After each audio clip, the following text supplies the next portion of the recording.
வணக்கம். இப்போ இந்த வீடியோ ப்ரெசன்டேஷனில் நம்ம MCX காப்பர் மார்க்கெட்டில் இன்றைக்கி எப்படி ட்ரேட் பண்ணலாம் அப்படின்றத பற்றி பார்க்குறதுக்கு முன்னாடி நேற்று மார்க்கெட்டில் என்ன நடந்தது, நம்ம என்ன எதிர்பார்த்தோம் அப்படின்றத பற்றி பார்க்கலாம். நீங்கள் பார்த்துட்டு இருக்கிறது காப்பரோட 7 நிமிஷம் கேண்டில் ஸ்டிக் சார்ட். இந்த கேண்டில் ஸ்டிக் தான் இந்த மார்க்கெட்டோட ப்ரைஸ் ஓப்பனிங் 382.6 பக்கமாக ஓப்பன் ஆயிருக்கு. நம்ம அனாலிசிஸ்க்கு எப்போவுமே 10 மணிக்கு பார்க்குற LTP தான் ப்ரைஸ் ஓப்பனிங் எடுத்துக்கிறோம். ஸ்பைக்கு கேப்பெல்லாம் ப்ரைஸ் ஓப்பனிங் எடுத்துக்கிறது கிடையாது. நம்ம என்ன எதிர்பார்த்தோன்னா 376 சப்போர்ட் வச்சு மார்க்கெட் பையிங்க்கு சாதகமாக இருக்கும்னு எதிர்பார்த்தோம். எதிர்பார்த்த மாதிரியே ஓப்பனிங் கொஞ்சம் ரொம்பவே அதிகமாக இருந்திருக்கு. அதுக்கப்புறம் மார்க்கெட் 380 வரைக்கும் சரிவு கொடுத்து 380 சப்போர்ட் எடுத்து புதிய ஹை கிரியேட் பண்ண முயற்சி செஞ்சுருக்கு. ஆனால் மார்க்கெட் பார்த்திங்கன்னா படிப்படியாக மேலே போக தான் முயற்சி செஞ்சுட்டு இருந்தது. ஆனால் ஈவினிங் மார்க்கெட்டுக்கு அப்புறமா 382க்கு மேலே தொடர்ந்து நிற்க முடியாத காரணத்தினால தொடர் சரிவை சந்தித்து 376 சப்போர்ட் எடுத்து அங்கேயே க்ளோஸ் ஆகிடுச்சு.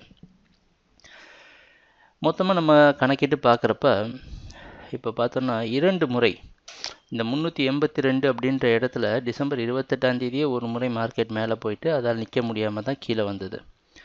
மறுபடியும் நேற்று மார்க்கெட் மேலே போக முயற்சி செஞ்சு சரிவை சந்தித்து கீழே வந்திருக்குது. பையர்ஸுக்கு ஒரு பாசிட்டிவான விஷயமா அமையலை. ஆனால் இது ஒரு இக்கட்டான இடம். இப்படி அமையலை அப்படின்ற காரணத்தினால நம்ம செல்லிங் சைடும் போக முடியாது. நம்ம செல் சைடு மார்க்கெட் கீழே தான் விழுன்ற நம்பிக்கையிலே நம்மளால் ஒரு முடிவு எடுக்க முடியாது. ஏன்னா இன்னும் 376 லைவாக தான் இருக்குது. அதனால் இதை உடைக்காத சமயத்தில் நம்மளால் முடிவை மாற்றவும் முடியாது. அதனால் என்ன பண்ணலான்னா தொடர்ந்து 375 ஸ்டாப் லாஸ் வச்சு பையிங்க்கு சாதகமாக இருக்கும் அப்படின்னு தான் எதிர்பார்க்கணும்.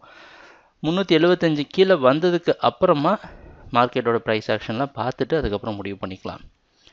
அதனால் நம்மளோட ட்ரேடிங் திட்டத்தில் மாற்றம் இல்லை. தொடர்ந்து காப்பர் மார்க்கெட் பையிங்க்கு சாதகமாக இருக்கும் அப்படின்னு தான் நம்ம எதிர்பார்க்குறோம். ட்ரேடிங் நடக்கிறப்ப என்னென்ன மாற்றங்கள் வருதுன்னு எங்கள் வீடியோ ப்ரெசன்டேஷனை தொடர்ந்து பார்த்துட்டு இருந்ததுக்கு மிக்க நன்றி, மகிழ்ச்சி, வணக்கம்.